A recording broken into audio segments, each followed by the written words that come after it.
Goeiedag en hartelijk welkom bij Rechtheid met Robinson hier op Litnet. Dit gaan maar beroerd in die onderwijsstelsel. 'n treurige prentjie is verlede week in die parlement geskets.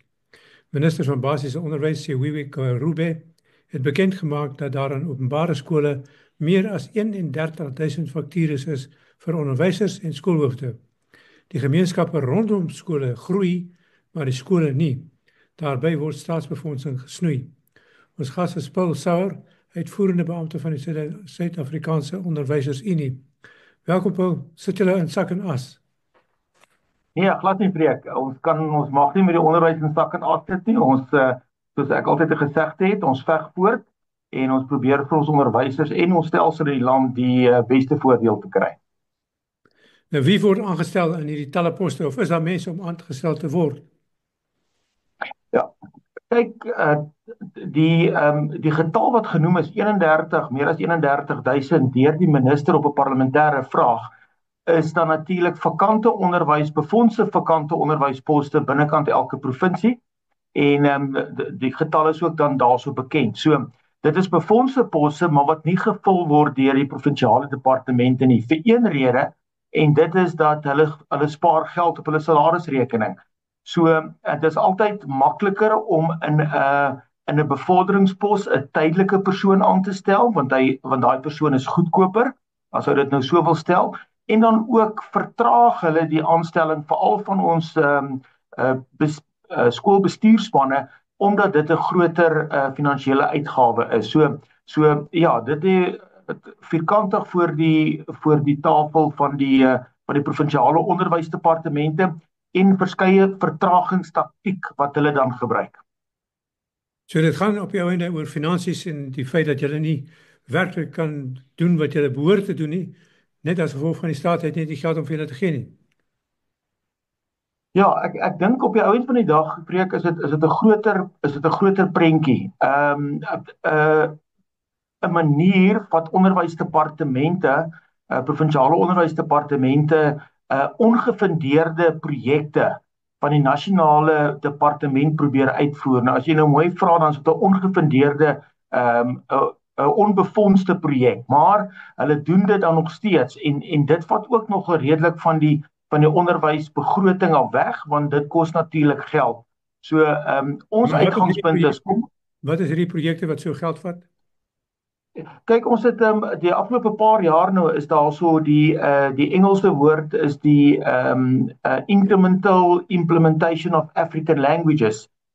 Wat beteken dat ons in die grade 1 tot 3 en dan van daar af grade 4 dat ons 'n derde addisionele taal moet invoer, en dit word op sekere vlakke binnekant die provinsiale departement gedoen. En dan word onderwysposte daarvoor bekend gestel, of beskikbaar gestel. So, weer eens, daar word nie geld van nasionaal voorsien nie. Dis 'n nasionale program, die provinsies moet dit in werking stel, kom van die provinsiale begroting af, en dit beteken, dit is 'n addisionele onderwyser, wat ander vakke moet bied, behalwe vir die goedgekeurde kurrikulum, waarby daar onderwysers eintlik nodig is, om dan die onderwyser-leerdergetal kleiner te maak. En dan blijkbaar is dit die benadering ook om te kyk of jonger onderwysers aangestel kan word en die in gespesialiseerde vakke. Ja, kyk, die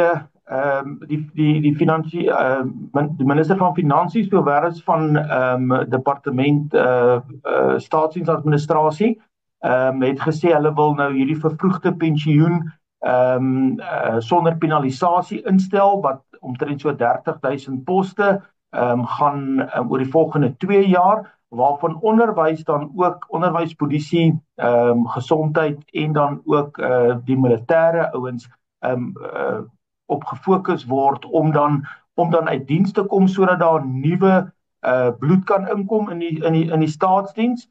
Ons sê natuurlik dit is totaal oorbodig en onnodig. Die natuurlike attrisie gaan in elk geval uitgaan, in terme van ouens wat in elk geval moet afgaan. En dan, ons dink nie, dit is die oplossing nie.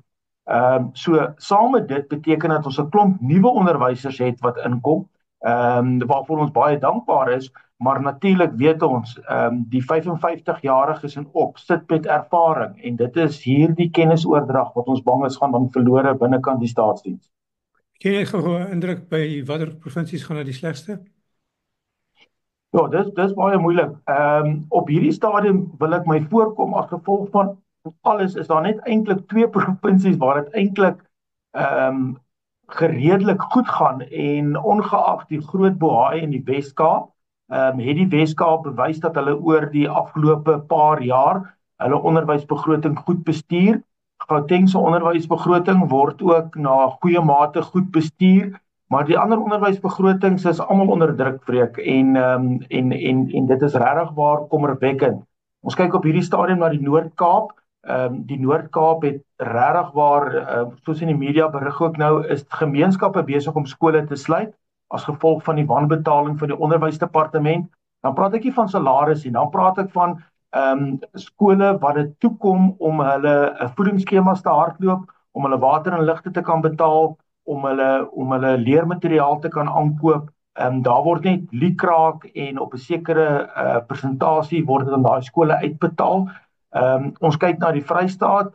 Die Vrystaat is op die randjie van die afgrond volgens ons. Hulle is besig met 'n klomp aspekte. Ons het nou daar gehad dat die Vrystaat die mediese oorbetaling aan GEMS het hulle vir 2 maande gestaak. Ons het 'n hofbevel gekry dat hulle dit moet betaal. Hulle is nou weer op datum daarmee. Maar ek bedoel, dit is ongehoord dat 'n werkgewer dit kan doen. As ons nou verder gaan kyk na KwaZulu-Natal. Ekskuus, net om duidelik te maak, dit is nou vir die pensioene wat jy van praat, né? Ja, nee, dit is nie die GEPF nie. Dit is GEMS, dit is die mediese subsidiebydrae wat hulle gedoen het. En ons het van GEMS gekry dat hulle 2 maande agterstallig is. Ons lede het dit begin voel. Daar was ook gerugte dat hulle nie die pensioenfonds oorbetaal het nie, maar ons het nou nie eintlik bewyse daarvoor gehad om hulle ook daarop aan te vat nie. Maar dit het ons hulle reg gekry om seker te maak dat dit nie weer gebeur in die toekoms nie. Dan kyk ons na KwaZulu-Natal. KwaZulu-Natal met 'n klomp poste op hierdie stadium wat regtig onder gedrang is, wat nie gevul word nie. Die LER daarso wat verskeie uitlatings maak, verkeerde uitlatings maak. En op die einde van die dag beteken dit net dat ons onderwys onder druk is. En dan kan jy ook maar gaan kyk, Mpumalanga, Limpopo, Noordwes. Daarmee sit ons almal met swak postevoorsiening, geen reaksie nie. Die ouens is maar baie stil en onder die radar, maar ons is regtig waar bekommerd oor daai provinsies. En wat van die opleiding van onderwysers sodat hulle kwaliteit onderrig kan gee aan die kinders? Een van die belangrikste aspekte wat ons nie net ons as die SOE nie, maar ook 'n klomp verskeie ander unies sê, is dat die verantwoordelikheid vir die verdere opleiding van onderwysers, as die onderwysers wat nou juis in die klas staan, die verdere opleiding van onderwysers is die nasionale departement en provinsiale departemente moet dit hulle prioriteit wees. Ons kry toenemend dat hierdie funksie word uitgerangeer na privaat organisasies toe. En ons is nie gemaklik daarmee nie, want dit is tot primêr die werkgewer se verantwoordelikheid. Daarom is ons as Unie ook baie sterk daarin om ons personeel, onderwysers, bestuurspanne te bemagtig in wye reeks velde sodat dit kan regtig waar hulle die moeite werd is. Ek dink nie dat daar word genoeg gedoen uit die nasionale departement sowel as provinsiale departemente om onderwysers behoorlik op te lei, verder op te lei vir die taak wat op hulle skouers rus nie. 'n ander probleem is oorvol klasse. Soudou, die ander vakbond het gesê hulle spesifiek daaroor bekommerd. Julle seker ook. Ja, ek dink al die onderwysvakbonde, jy kan enige persoon gaan vra, is dat daar is voorbeelde genoem van kinders wat 132, 92, dis nou wel uiterste gevalle, maar kom ons vat net 'n gewone graad R klas of 'n graad 3 klas of selfs net 'n hoërskoolklas wat met meer as 40, 45 kinders in 'n klas sit. Die onderwyser kan nie effektief leer en onderrig toepas nie. Dit raak net al hoe moeiliker. Sit daarby by die volgende aspekte, die aspekte van sosiale verantwoordelikheid. 'n kind wat hongerskool toe kom, 'n kind wat uit 'n gebroke huisgesin kom, 'n kind wat sukkel met aanpassing. die wêreld daar buite is nie meer waar ons gewoond is dit is nie, en dit kom alles bymekaar uiteindelik in daai klaskamer, daai oorvol klaskamer, en dit maak dit vir ons moeilik. So die oplossing daar glo ek, Freek, is dat ons moet ons skoolbeheerliggame moet net voet by stuk hou. Ons is besig met kapasiteit binnekant skole.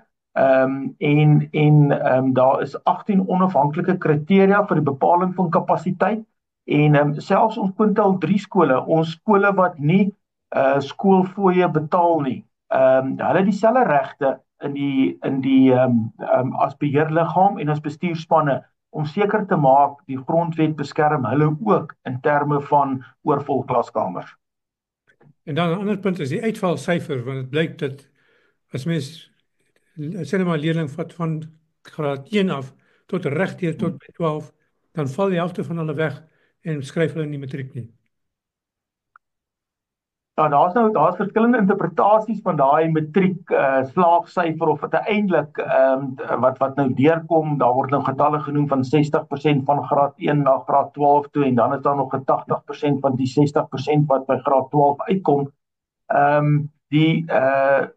By die jaarlikse onderwysligotla is dit duidelik dat die nasionale onderwysdepartement is van mening dat kinders nie regtig uitval nie. Hulle bly in die stelsel.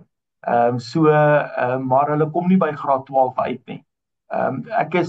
Ons is regtig bekommerd daaroor. Ek dink een van die groot fokuspunte is dat ons moet afwyk om finansies te investeer oordadig in graad 12 uitslae, maar regtig waar laat ons lees van begrip in die grondslagfase en natuurlik in die intermediêre fase, graad 4 tot 6, moet regtig waar opskerp en dat ons toenemend daarso moet fokus. En ek dink die nasionale onderwysdepartement onder die nuwe minister het stadig aan soontoe begin skuif om te sê, hoor hierso, dit help nie ons snoei die top van die boom nie, ons moet die wortels begin goed nat maak en kunsmis gee. En ek dink dit is waar ons oplossing gaan wees, is regtig waar.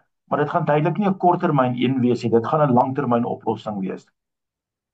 En dan goeie soos geweld in skole, bendes wat in die Wes-Kaap byvoorbeeld bedrywig is, wat rondom die skole amok maak, maar dan ook binne in skole selfs is daar geweld. Ja, ons het nou onlangs ook oor Gauteng het ons 'n onderwyser gehad wat aangeval is deur 'n ongelukkige graad 8 leerder. Daar is regtig waar in Kobega waar daar ontvoerings was buitekant skole. Dit is regtig waar in die Wes-Kaap, ek kan nie eens indink in terme van die skole rondom hierdie bende getuisterde areas waar ons binnekant gaan nie. So onderwysers is eintlik helde wat binnekant daai omstandighede nog steeds bereid is om skool te gee en 'n verandering te maak binnekant hulle omgewing. Ek dink ons moet natuurlik onthou dat 'n skool is ook 'n mikrokosmos van sy en kan gemeet word aan die kwaliteit van sy gemeenskap wat hy bedien. En daarom dink ek is dit belangrik dat die onderwysdepartemente regtig waar skole en beheerliggame en die nabye gemeenskap sal bemagtig om regtig waar 'n skool 'n trots te maak. En ek dink dit is nogal wel, daar is baie voorbeelde daarvan waar daar suksesverhale is, waarby 'n skool wat begin presteer, begin die baken te word van hoe binnekant die gemeenskap. Dit word 'n klein noot wat beskerm moet word, en daarom begin mense uit te kyk vir die skool. Daarom gaan vandalisme word minder, inbrake, veiligheid word beter, die inkoop van die gemeenskap rondom dit. Maar weer eens, dit is 'n langer proses, en ek glo ook dat daar moet 'n volledige aksieplan wees binnekant onderwys in provinsies, waarby hulle moet mooi gaan kyk na die prioritisering van waar is ons gewelddadige aspekte, waar is minder gewelddadig, waar is die verskillende, en dan op daai topouens moet ons begin fokus om seker te maak dat daai geweld begin afkom. Maar dit is baie moeilik in ons huidige omstandighede, En daarom sê ek nog altyd, ek dink dit is belangrik om daar waar jy geplant is, die verskil te maak, want daai verskil gaan dan uitkring soos 'n klippie in 'n poel water wat dit uitkring na buitekant toe. Wel, dit is duidelik dat onderwysers onder groot druk is. Is daar berading vir hulle beskikbaar? Elke onderwysdepartement het 'n welstandsafdeling vir die onderwysers spesifiek en wanneer onderwysers 'n probleem het, kan hulle daarbey aansluit. Maar natuurlik is hierdie welstandsafdelings totaal onderbefonds en onderbeman. Hulle fokus nie regtig op instandhouding of om ek wil eintlik sê voorbehou te doen nie. Dit wil sê om die ouens voor te berei vir die verskillende omstandighede nie. En daarom dink ek ou moet hande vat met enige motief om seker te kan maak dat die welstand van personeel op personeelvlak is nie ook iemand anders se verantwoordelikheid nie. Ek wil regtig waar weer eens hierop druk dat ons skoolbestuurspanne, ons ouer gemeenskappe, sowel as ons beheerliggame moet die welstand van onderwysers begin ernstig opneem, want ons sien 'n toename in ons getalle, is daar 'n verskriklike groot uitbeweeg van jong personeel, veral omdat die werkskok, die nuwe toetreders was nog altyd daar in die onderwys gewees, maar dit raak al hoe groter en al hoe slegter.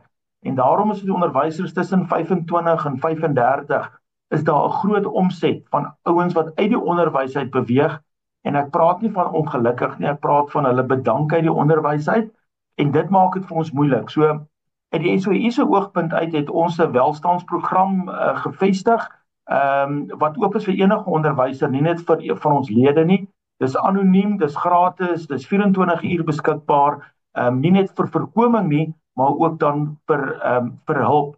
Ons langtermynvisie hiermee, Freek, is om regtig waar dat ons kan hande vat met tersiêre inrigtings en dan ook die opleiding van jong onderwysers beter te maak, hulle reg voor te berei en hulle die nodige vaardighede te gee om hierdie nuwe omgewing in Suid-Afrika met selfvertroue in te gaan en laat ons hulle langer kan hou binne kan die professie. En dan as ons uit die klaskamer uit beweeg na die gemeenskap toe, jy het ook nou nog gepraat van die gemeenskap en die gemeenskap rondom 'n bepaalde skool. So daardie interaksie is seker nodig om te verbeter in die sosio-ekonomiese omstandighede van gemeenskappe, want as dit nie gebeur nie, dan is daar ongelykheid in onderwys en ongelukkigheid natuurlik. Ja, Freek, ek kan dit nie meer beklemtoon nie, en ek dink ons moet net vir die mense daar buite die volgende weer eens verduidelik en hoekom ons so sterk staan daarop. Ons is openbare skole. Ons is nie staatsskole nie. In 1996 toe die wet afgekondig is dit gesê die skool sal nooit volledig in die hande van die staat wees nie. Dit is gemeenskapsgedrewe, dit beteken daarom is daar skoolbeheerliggame en daarom is ons openbare skole. Ons is nie staatsskole nie, en 'n openbare skool beteken dat die gemeenskap moet inset kan hê binne kan die skoolgemeenskap. En daarom is dit nog steeds vir ons van uiterste belang, nie net as Unie nie, maar ook in die breër gemeenskap, dat ons openbare skole sal beskerm so ver as moontlik. En 'n openbare skool te beskerm beteken dit daar's regtig ware samewerking tussen die gemeenskap wat die skoolbeheerliggaam is, wel die breër skoolgemeenskap, dan die ouers binnekant die skool, die personeel en dan die kinders, die onderwysers en dan die kinders. So en natuurlik kan ons nie vergeet dat die staat dan ook 'n rol speel as een van die primêre vennote, veral wanneer dit kom met befondsing binnekant die skoolstelsel nie. Maar dit bly die belangrike. En soos enige iets, wanneer daar beheer gevat word uit die gemeenskap uit vir die skool in samewerking met al hierdie rolspelers, kan dit net goed gaan met 'n skool. En ek dink dit is die belangrikheid wat 'n ou daarna moet gaan kyk. Wanneer ons kyk na ons groter prentjie, het ons 'n klomp beheerliggame wat funksioneel is, maar tog ook 'n klomp beheerliggame wat nie regtig die doel verstaan van die gemeenskap binnekant die skool nie. En ek dink nog steeds dat wanneer 'n skool 'n gemeenskaps bate word, dan word daai skool ongelooflik goed beskerm. En dan is daar meer meer hantering, meer positiewe goed wat gebruik kan word. Maar dit is 'n regtig ware handevat tussen die personeel, die kinders, die ouers en die breë gemeenskap binnekant daai skool. Is daar genoeg skakeling tussen die staat en skole? Met ander woorde, werklik 'n goeie verhouding. Die daar is ek is dit is eintlik 'n baie breë vraag, want ons kan net sowel duisende voorbeelde noem op klein vlak. Maar kom ons begin op die mikrovlak. Ek dink wanneer 'n skool 'n goeie verhouding het met sy distrik en met sy kringbestuurder, dan gaan dit goed in daai skool, want daar word hard gewerk om seker te maak dat goed in plek is en goed reg is. En daarmee beteken dit dat ou saam na oplossings soek. Wanneer ou bietjie verder gaan en gaan kyk na provinsiale vlak, natuurlik, die provinsie het ook 'n wye spektrum van verskriklike goed skole met baie goeie hulpbronne tot skole wat regtig uitmekaar uitval en hulle moet hierdie toertjies kan balanseer. Maar weer eens daarso, as daar 'n goeie politieke verhouding is binnekant die rolspelers, dan kan daai provinsie dit laat maak werk. En ek dink net die politieke wil kom dan daar baie sterker na vore as wat dit andersins synde sal wees. So om goeie politieke wil te hê om regtig waar daai samewerking mee te kan positief hou, is natuurlik baie goed. En natuurlik op nasionale vlak ook, as jy gaan kyk na die veranderinge wat ons daar gesien het, die minister wat bietjie meer positief begin kyk na wat is die fundamentele wat moet reggemaak word, dan is dit positief, maar weer eens, dit gaan oor die uitrol en die vertroue rondom hierdie verskillende aspekte. Baie negatief kry ons natuurlik dat 'n klomp van ons LER en 'n klomp van ons HOD's maak ernstige politieke uitsprake, wat mense vervreem van mekaar, wat doelbewus wigte indryf, om klein politieke geskille te wil oplos, en natuurlik word skole gebruik in hierdie proses wat totaal onaanvaarbaar vir ons is. Hierdie hele debat rondom moedertaalonderrig in skole het seker 'n bietjie onstabiliteit vir julle gebring in die afgelope maande. Ja, die hele ding rondom die Suid-Afrikaanse skolewet wat nou gewysig is en deur is sonder al die goed, die ou Bella wat ons na verwys. Wil ek vir jou sê, Spreek, ons is op hierdie stadium baie positief en wel tot 'n redelike mate oor die insaag wat ons kan gelewer het en verskeie rolspelers kan gelewer het op die regulasies om die wetgewing te kan positief te implementeer. En ons is positief met ons insette, veral met kapasiteitsbepaling, toelatingsregulasies. So daai goed is baie mooi in plek gesit. Die blote feit oor moedertaalonderrig en kom ons sê eentalige onderrig, of dit nou Engels of Afrikaans of watse taalonderrig dit ook sal wees, is doeteenvoudig die volgende: indien 'n skool se kapasiteit bereik is, kan daar nie op 'n eensydige manier toelating vir ander taalgroepe net geïmplementeer word met 'n uitvaardiging nie. En ek dink ons moet mekaar dit sê. Natuurlik het ons skole wat natuurlik transformeer van enkel medium na parallel of dubbel medium skole toe, as gevolg van getalle wat hulle moet kan in stand hou. En ek dink dit is belangrik dat mense ook moet weet dit moet gebeur.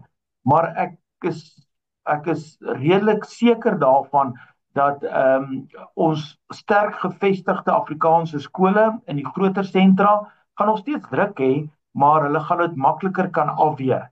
Ons groter probleem is daar waar ons Afrikaanse gemeenskappe, veral in die platteland, besig is om te verklein, om te ontvolk, en daarom sal ons moet mooi gaan kyk in terme van moedertaalonderrig, wat se ander opsies kan 'n ou daarvoor gee as ons nog steeds 'n openbare skool wil bly.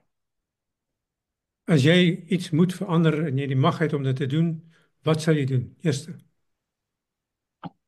Ja, uh eerstens ek sal meer onderwysers aanstel. Ek dink dis die belangrikste. Ek dink punt nommer 1 is ons moet ons leerdergetalle verhouding met personeel moet ons kleiner kry. Die tweede ding wat ek sal doen is ek sal regtig waar 'n groot fokus op 'n gefokusde hanteringswyse en dan praat ek van onderwysopleiding in terme van hoe om ons leer en lees met vaardigheid en verstaan en begrip, hoe om dit reg te kry, veral in ons grade vanaf graad R tot en met graad 6 toe. En ek dink dit behoort ons op die langtermyn reg te trek na ons graad 12 uitslae toe. Kry jy die indruk dat daar vordering is vorentoe of staan dit stil of gaan dit agteruit? Nee, ek moet eerlikwaar sê in terme van onderwyswelstand gaan ons agteruit. In terme van befondsing gaan ons agteruit. In terme van matriekuitslae gaan ons vorentoe. In terme van 'n beter deurvloeisyfer as wat ons gehad het 'n paar jaar terug as gevolg van sekere maatreëls wat ingestel is, gaan ons vorentoe.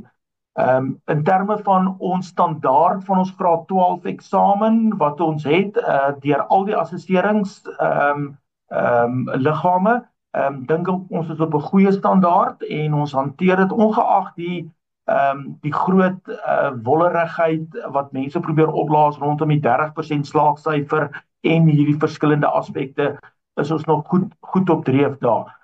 In terme van ons lees geletterdheid, veral in ons laergrade, gaan ons regtig agteruit. Ek dink dit moet 'n gefokusde een wees. En wat sou jy sê is die ongelukkigste of slegste situasie? Ja, ek dink punt nommer 1 is dat en ek wil regtig waar hierso 'n onderskeid maak. Openbare skole, punt nommer 1 het ons regtig waar uitstekende openbare skole wat goed befonds is deur onderwys. Deur hulle ouer gemeenskappe. So ons praat hier van die X-model C skole of die kwintiel 4 en 5 skole. Hulle vra skoolfonds, hulle kry 80% van hulle skoolfonds in en hulle kan regtig waar vooruit gaan rondom dit. Die groot bekommernis is dan die skole en hulle kan die klassies kleiner hou want hulle kan skoolbeheerliggaam ouens aanstel om die klassies kleiner te hou. Die ander ouens en meeste van ons skole wat 4 en 5 was is besig om in daai kategorie in te beweeg omdat die gemeenskappe waarin hulle bly ontvolk en verarm word.